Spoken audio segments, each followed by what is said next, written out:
Dalawang beneficiaries sa Kalingap Angels Nabisto ni Kalingap Rob na magkasama sa isang bahay.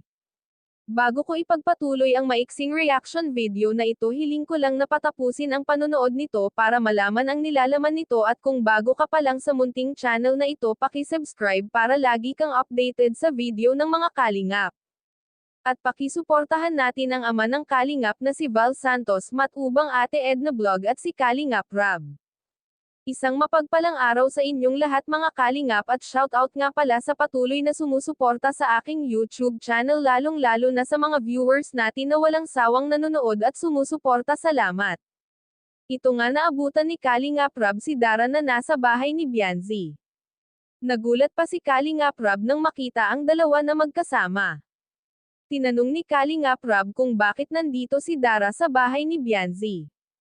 Kaya pala nandito si Dara sa bahay ni Bianzi ay nagpa-practice pala ito ng sayaw para sa nalalapit na birthday ni Baby Rabay.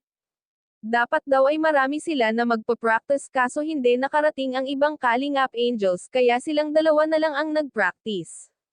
Sa nalalapit na birthday party ni Baby Rabay, abangan ang gagawin ng mga Kalingap Angels dahil may surprise ito na gagawin sa selebrasyon ni Baby Rabay.